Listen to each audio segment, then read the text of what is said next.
한준TV는 세계적인 축구 전문지 포포투 한국판의 기자들과 함께 협업하고 있습니다. 한국과 페루의 A매치가 이제 부산에서 열렸는데요. 현장에서 직접 취재한 기자들의 이야기 포포투 정지훈 편집장이 전해드리고요. 또 뒷이야기 클린스만 감독이 이날 엄청난 활약을 펼친 이강인 선수를 향해 또 쓴소리를 했다라고 해서 이게 어떻게 된 일인지까지도 소개해드리도록 하겠습니다. 우선 이제 이 경기 현장 너무나 뜨거웠던 것 같아요. 정말 오랜만에 부산 아시아드 경기장에서 또 A매치가 열렸잖아요. 네, 제가 사실 현장에 가지는 않았지만 이제 현장에 저희가 인터볼 포포트를 둘 다 운영하고 있기 때문에 두 기자를 좀 보냈는데 그 두 기자들의 이야기를 제가 대신 전달해드리는 느낌이 될 것 같아요. 네. 어쨌든 상당히 열기가 뜨거웠다고 하고요. 저희 이제 뭐 취재 속도 좀 공개가 돼 있는 것 같은데 상당히 열기가 뜨거웠고 일단 부산은 상당히 오랜만에 경기를 개최하는 A매치를 경기를 개최하는 거기 때문에 상당히 열기가 뜨거웠고 특히 이게 제가 이제 많이 느끼는 건 저도 요새 사업주를 좀 하다 보니 많이 느끼는 건데 축구회가 좀 여성 팬들이 좀 많이 늘어나는 것 같아요. 특히 요새 많이 느끼는 것들이 이제 유니폼을 모두가 입고 사실 남성분들은 그냥 재밌게 보러 가거든요. 아 물론 유니폼 입으신 남성분도 많이 있어요. 예. 근데 여성분들은 특히 약간 드레스 코드라고 해야 되나? 굿즈 특히. 예. 굿즈를 또 많이 사서 특히 또 이제 빨간색 홈 유니폼 또 그것도 신상 유니폼만 입고 많이 모이는 모습들과 비중이 좀 늘어나는 것 같다. 특히 이제 축구가 이런 손흥민이라든가 이강인, 뭐 김민재, 뭐 여러 슈퍼스타들이 황희찬 뭐 이런 슈퍼스타들이 나오면서 좀 팬덤화가 좀 많이 됐다라는 얘기 좀 느낌이 좀 있었고요.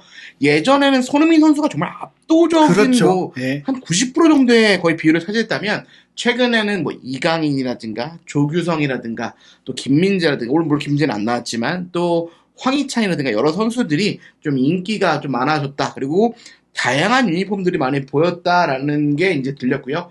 날씨는 생각보다 좀 뜨거웠다고 합니다. 낮 5시 기준 한 26도 정도 됐다고 거의 하고. 여름이니까 이제 거의. 그렇죠. 이제 뭐 여름이니까. 하지만 해가 떨어지니까 뭐 좀 선선했고 선수들이 경기 뛰기에는 큰 문제가 없었다라고 전했습니다. 이 여성 팬들이 늘어난 것들이 분명히 최근 이제 한국 축구의 새로운 그 변화라고 할 수 있고 물론 이게 뭐 K리그의 상황과 또 대표팀의 상황은 좀 다르긴 해요. 대표팀이 조금 더 대중적이기도 하고 또 대표팀의 경기가 많이 안 열리니까 희소 가치도 있는 데다가 무엇보다 중요한 게 그 2022 카타르 월드컵에서 우리가 극적인 16강에 오를 때 새로운 스타들이 나왔고 특히 조규성 선수는 완전히 맞습니다. 뭐 국민들에게는 또 새로운 대중들에게는 새로운 스타였는데 이제 이강인 선수까지도 또 이 월드컵을 통해서 원래도 뭐 이제 주목받았지만 월드컵을 통해서 전국구 스타가 된 거잖아요. 이강인 선수 같은 경우에는 이제 마요르카에서 뛰고 있는데 이제 물론 이적 가능성이 높지만 마요르카 뛸 때 스페인의 한 섬이잖아요. 네, 제주도라고 생각하시면 돼요. 근데 그쪽으로 관광 가는 여성분들이 너무 많다고 합니다. 네. 그리고 특히 이제 이강인 선수 유니폼을 입고 또 경기도 실제 보고 또 심지어 좋은 좌석에서 보는 분들 상당히 많다고 하는데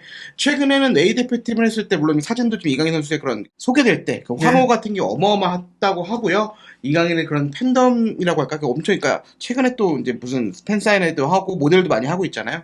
어마어마한 인기를 누리고 있는 건 분명한 사실인 것 같습니다. 예, 말씀하신 대로 뭐 이날 경기는 손흥민 선수가 스포츠 탈장 수술 이후 회복 중이에요. 물론 이제 현재도 훈련은 어느 정도 소화할 수 있지만 풀핏으로 경기를 하기는 어렵고 또 이게 또 부상이 재발하면 안 되기 맞습니다. 때문에 이날 경기는 쉬었기 때문이기도 하지만 이번 경기 페루전은 이강인 선수가 거의 이제 에이스이자 주인공이자 가장 큰 함성을 끌어냈다. 뭐 쇼케이스 원맨쇼 다 나올 것 같은데요. 예. 어쨌든 이강인이 공을 잡을 때마다 마치, 그러니까 이거는 현장에 있는 기자들이 저한테 전달한 건데 마치 아이돌 그룹의 콘서트 같았다. 예. 그만큼의 역대급 함성이 나왔다라고 하는데요. 일단 부산 아시아 G경기장 조명 자체가 상당히 웅장했다고 합니다. 아치형 구조라 좀 물론 좀 우려가 좀 많긴 했으나 또 이 천이라고 해야 잘 덧대서 좀 분위기를 잘 만들었고 어쨌든 색다른 풍경, 특히 조명이 이뻤다라고 하는데 그런 조명이 좀 이쁜 상황에서 뭔가 이강인을 된 터지니까 아마 현장 기자들은 이거 무슨 아이돌의 콘서트 보러 온 콘서트 느낌. 아니야? 뭐 이런 얘기를 한 것 같습니다. 어쨌든 함성이 대단했고요. 특히 경기 시작 전에 뭐 물론 이제 매일매치 가시는 분들 알겠지만 뭐 누구 이강인 뭐 몇 번 이강인 뭐 아니면 뭐 우리의 슈퍼스타 손흥민 철벽을 돌린다 이런 소개를 네. 하거든요.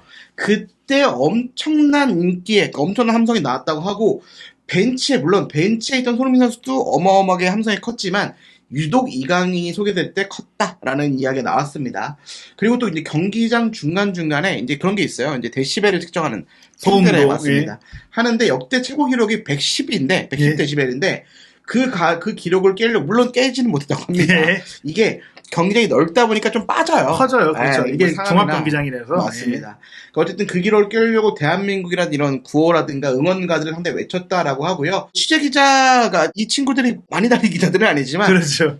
다녔던 경기장 중에서는 가장 큰 관중 소리였던 것 같다라고 취재기를 들려줬습니다. 예. 또 인상 깊었던 것은 이제 선제골을 실점하고도 사실은 좀 선제골을 또 홈에서 실점을 하면은 좀 아쉬움이 좀 이렇게 좀 처질 수가 있는데 그러지 않고 뭐 대한민국이라든가 승리를 위하여 아리랑 등 또 엄청난 응원가로 계속 선수들을 격려했다라는 점, 특히 전반이 끝나고 어쨌든 실점을 했으니까 뭐 이런 야유라든가 이런 게 전혀 없었고 박수갈채 쏟아지면서 또 선수들에게 또 많이 응원의 메시지를 보냈던 게 있었고요.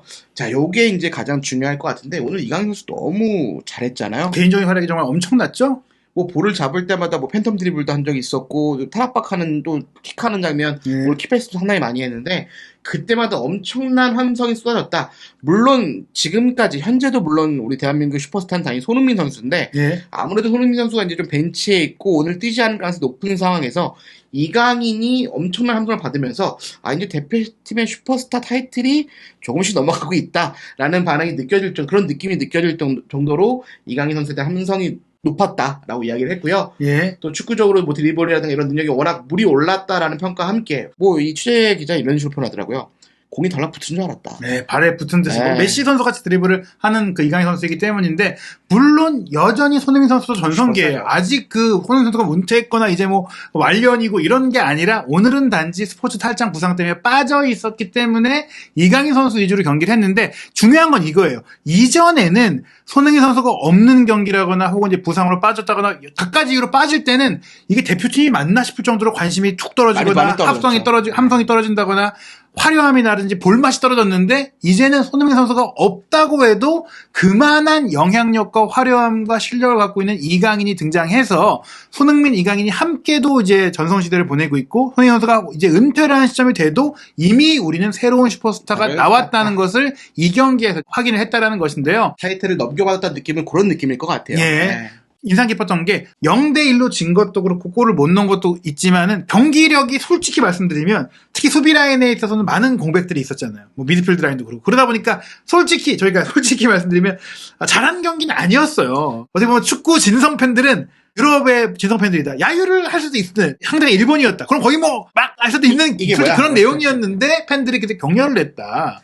야, 일단은 뭐 좀 감안해야 되는 건 김민재라든가 김영권이라든가 뭐 여러 그러니까 월드컵을 뛰어서 센터백들이 지금 그러니까 수비 라인이 한 명도 없습니다. 예, 특히 뭐 수비형 미드필더인 정우영 선수도 빠졌고요. 그렇죠. 그러면서 좀 아무래도 수비 라인과 이 수비형 미드필더 사이에 좀 간격이라든가 이런 부분들 여러 가지가 좀 문제점이 있었는데 어쨌든 그래도 공격적인 장면 이강인의 번뜩이는 모습도 킥 한 번에 찬스가 나오는 사실 이강인 전의 킥에서는 찬스 상당히 많이 나왔어요. 그러니까 물론 우리가 3월에 보였던 공격 축구 또는 우리가 월드컵 때 보였던 조직적인 축구는 아니었습니다. 하지만 이강인 선수에 대한 개인적인 능력도 황희찬 또 손흥민이 없을 때는 황희찬 선수 그런 스피드를 살린 돌파 상당히 좋았거든요. 이제 그런 장면들에서 어쨌든 많은 좀 긍정적인 부분도 있을 것 같고 어쨌든 경기는 패배했지만 이 관중들의 핸드폰 플래시 터뜨리면서 잘했다 격려해주는 장면이 나왔고요. 근데 경기 후에 이제 아무래도 손흥민 선수의 좀 굳은 표정 또 이강인 선수도 상당히 좀 이렇게 좀 아쉬워하는 표현들이 있었지만 이런 팬들이라든가 관중들은 끝까지 박수를 보내고 거의 안 떠났다고 하더라고요. 월드컵은 전쟁이라고 하지만 또 축제이기도 하고 축구가 이제 팬들과 사회와 공동체에서 긍정적 영향을 미치는 꼭 승리하는 게 중요한 게 아니라 물론 승리를 해야 되지만 맞습니다. 즐기는 게 중요한 것들 우리의 팬들과 관중 문화가 바뀌어지고 있는 걸 보여주는 것 같은데 물론 이제 클린스만 감독은 같이 즐기면 안 돼요. 이 부분들을 이제 점검을 해야 되는데 경기에 좀 어떤 얘기를 했나요? 일단은 3월이랑 3경기를 치렀는데 어쨌든 1무 2패입니다. 예. 성적으로 그렇게 좋지가 않기 때문에 뭔가 기자회견장에서도 좀 날카로운 질문이 나왔고 결과에 대한 부분도 분명히 나왔을 텐데 제가 오늘 현장에 없었지만 제가 느꼈던 클린스만 감독은 그런 질문에 대해 상당히 여유롭고 웃으면서 잘 대처하는 타입입니다. 게스트하기 때문에 언론 대응을 잘해요. 그러니까 워낙 슈퍼스타다 보니까 이런 언론들이 좋은데 오늘도 그랬다고 하고요. 어쨌든 패배는 했지만 그래도 과정이 중요하다. 그리고 좀 웃으면서 여유롭게 답변을 했다고 하는데 전반 20분까지는 고전했다는 걸 분명히 인정했습니다. 네. 좀 더 바짝 압박을 했어야 됐고 그러지 못해서 공간이 벌어졌다. 특히 이런 남미 팀들을 상대할 때는 공간을 내주면 단순하게 몇 번의 장면으로도 패스를 통해서 기회를 내줄 수 있는데 그런 장면이 전반에 많이 나왔다. 하지만 이제 이때부터 중요할 것 같은데 후반에는 점차 조직적으로 페이스를 가져갔고 그럼에도 불구하고 말씀드리고 싶은 분은 선수들이 끝까지 포기하지 않았다는 점, 그리고 찬스를 많이 만들었다는 점, 먼저 실전에서 어려웠지만 뭐 또 부상도 있었고 뭐 주축 선수들이 많이 빠진 경기잖아요. 그러면 어려움이 있었지만 선수들이 후반에는 좀 경기력을 찾았다라는 점에서 높게 평가를 하고 싶다고 했고 분명히 동점이라든가 역전, 특히 뭐 오영규의 뭐 결정적인 장면, 조규성의 주차전도 결정적인 장면 이런 점, 또 황의조의 찬스 여러 많았기 때문에 분명히 있었다라고 했습니다. 예. 어쨌든 전반에는 분명히 아쉬운 건 맞지만 어쨌든 잘 분석하는 모습이었어요. 웃으면서 긍정적으로 얘기를 했고 주도권을 후반전에 가져왔다는 점 높게 평가했고요. 또 이런 게 중요할 것 같아요. 특히 홍현석이라든가 안현범이라든가 박규현 그동안에 좀 발탁되지 않았던 선수들을 많이 실험했고 그리고 물론 좀 경기력은 좀 아쉬웠던 원주대 선수도 나왔고 그러니까 어쨌든 새로운 선수들 많이 실험했고 또 홍현석이라든가 박규현 이런 선수들은 충분히 합격점을 줄만했다라는 점 이런 것들이 좀 고무적이다라고 평가를 했습니다. 예, 결국에는 친선 경기가 평가전의 성격이 있기 때문에 그런 점에 있어서는 뭐 결과는 아쉽지만 소득이 있었다라고 이제 좋게 평가를 했는데 이렇게 이 경기를 긍정적으로 본 클린스만 감독이 오히려 그렇습니다. 최고의 활약을 펼친 이강인 선수를 향해서는 쓴소리를 했다고요? 일단 쓴소리에 대해서는 좀 설명을 잘 드려야 될 것 같은데 뭔가 정말 진지하게 막 왜 못했어 이런 건 아니었고 어쨌든 제 워딩만 좀 말씀드리겠습니다. 이강인은 이미 잘하는 선수이기 때문에 남미 선수들의 경계 대상이다. 이미 그의 플레이를 모두 잘 안다. 그의 플레이를 보면 상당히 매우 즐겁다. 하지만 이 패스를 내줄 수 있는 타이밍 또는 드리블할 때 타이밍 등 선택을 잘 내려야 한다. 축구는 혼자서 이길 수 없다라고 이야기를 했습니다. 근데 예. 이게 엄청 진지하게 너 왜 이렇게 못했어가 아니라 잘한 거는 사실 누구나 다 알고 있습니다. 그렇지만 이 선수를 아끼는 마음. 제가 최근에 정몽규 회장과 식사할 자리가 한 번 있었는데 그때 제가 이런저런 질문하면서 나왔던 질문 중에 하나가 이강인 선수에 대한 얘기, 팬덤이 정말 많다라고 했더니 우리 클린스만 감독도 이강인 선수를 되게 중심적으로 보고 있고 아주 높게 평가하더라고요. 이러면서 앞으로 대표팀은 뭐 손흥민, 이강인 중심으로 가지 않을까요? 이렇게 얘기를 하시더라고요. 그만큼 클린스만 감독이 부임하자마자 가장 애정을 쏟는 선수가 바로 이강인 선수입니다. 그렇기 때문에 이런 약간의 부족한 부분들, 보완해야 될 부분들을 좀 지적한 거지, 뭐 이렇게 뭐 엄청 진지하게 얘기한 건 아니고 잘했지만 이런 부분들은 좀 보완했으면 좋겠다라는 성격의 이야기라고 보실 수 있을 것 같습니다. 또 감독 입장에서는 지금 이강인 선수를 제외한 다른 선수들은 지금 비판의 도마 위에 올라 있거든요. 맞아요. 그런 선수들은 격려해주고 잘했다고 얘기해주고 다듬어줘야 되는 거고 이미 다 칭찬하고 있는 이강인 선수에 대해서는 오히려 이제 잡아줄 필요가 있는 부분이 있고 또 하나는 경계 대상이라고 했잖아요. 공을 끌다 보면 거친 태클이 들어오고 맞아요. 다칠 수가 있어요. 그것도 얘기한 거고 그 솔직히 경기 막판에는 집중력도 떨어졌을 수도 있고 또 어떻게 보면 본인이 좀 해결하고자 하는 의지가 마음들이. 강하다 보니까 저희가 봤을 때도 이제 이건 패스를 주고 들어갔으면 좋았을 텐데 혹은 여기선 내줘야지 좋았을 텐데 하는 장면에서 조금 본인이 직접 치고 가는 장면들이 있었어요. 그런 것들에 대해서는 분명히 이강인 선수가 물론 축구 지능도 대단하고 뭐 정말 최고의 선수지만 아직 그래도 이제 22살의 어린 선수니까 경험을 쌓고 발전할 부분들이 있어야 되는 거예요. 그 타이밍에 대해서는 많은 전문가들도 사실 많이 얘기를 했어요. 저도 이제 이강인 선수가 잘하고 있지만 타이밍에 대한, 패스에 대한 타이밍에 대해서 몇 번 얘기를 한 적이 있는데 요거는 뭐 분명히 이강인 선수 잘 받아들여야 될 것 같은데 긍정적인 점과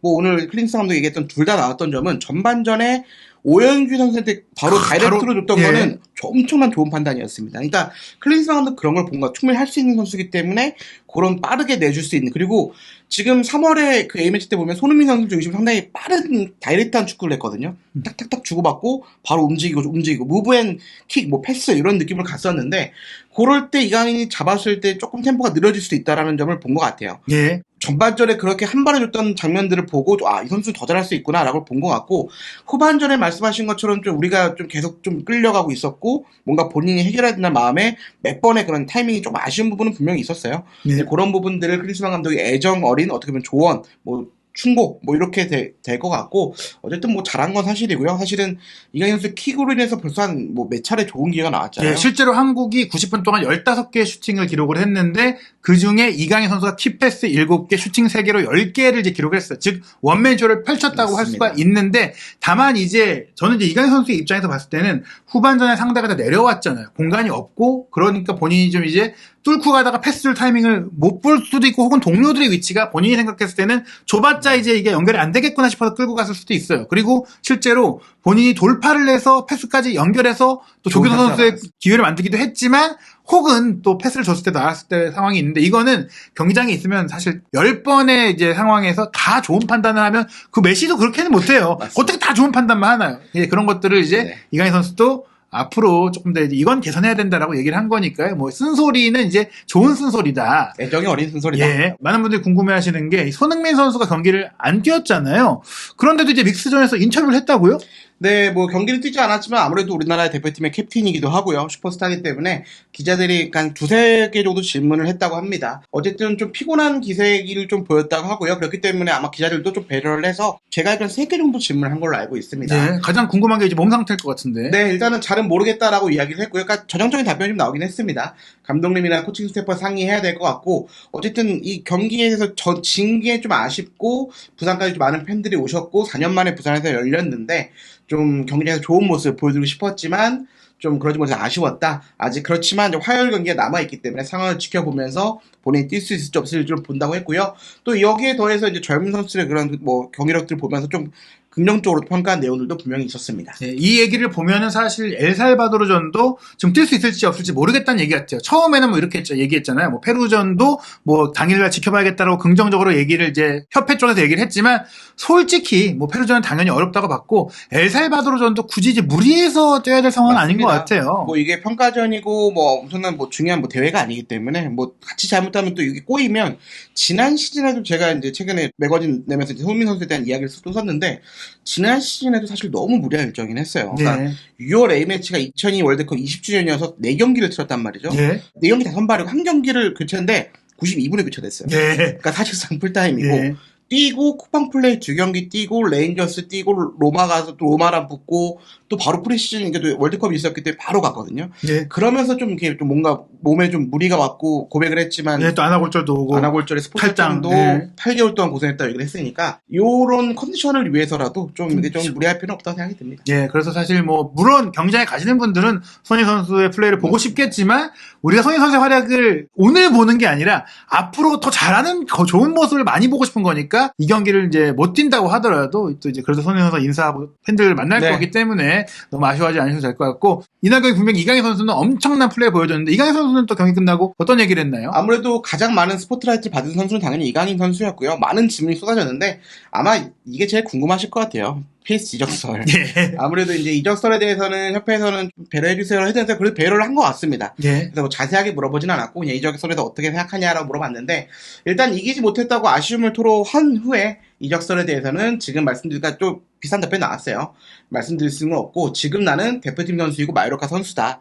어제 대표팀이 끝나고 돌아가면 그때 이적이든 잔류든 결정할 거고 아직은 들은 게 없고 조금 지켜봐야 될 것 같다라고 이야기를 좀 말을 아꼈습니다. 예. 근데 이 얘기 자체가 이제 보통 이적을 안 할 거면 저는 마요르카에 잔류합니다. 금시초문인데요. 뭐 이렇게 얘기할 수도 있어요. 이적설 들은 적 없습니다 네. 할 텐데 말씀드릴 수 없다. 노 코멘트다라는 것은 사실상 이게 진행되는 것을 사실이다라고 얘기하는 것 같기 때문에 진행되고 있는 건 분명히 다른 그렇죠. 사실이고요. 이게 네. 그러니까 완료가 되냐 안 되냐 요건데 요 부분은 사실 아직 결정이 안 됐을 그렇죠. 수도 본인도 있습니다. 몰라요. 네. 지금 대표팀 일정에 집중하고 있고 에이전트가 일을 하고 있을 것이기 때문에 대표팀 소집이 끝나면 이제 결정이 내려질 것 같습니다. 대표팀은 한 경기를 더 치르죠. 6월 20일 화요일 저녁 8시 대전 월드컵 경기장에서 엘살바도르와 경기하는데 이 경기에는 마침내 클린스만 감독이 한국 대표팀 감독으로 첫 승을 거둘 수 있을지 거둬야만 해요. 이 팀을 못 이기면 클린스만 호를 좀 점검해야 될 맞습니다. 이유 같아요. 이 엘살바도르를 못 이기면 안 됩니다. 지금 일본이랑도 경기를 했는데 일본 6골을 넣었어요. 결승을 했습니다. 예, 그리고 그렇게 쿠보가 엄청난 활약을 예. 했고 그리고 이강인 선수도 아직 A매치 데뷔골이 없습니다. 그렇죠. 예. 오늘도 몇 번의 슈팅에 정말 아까운 찬스들이 있었는데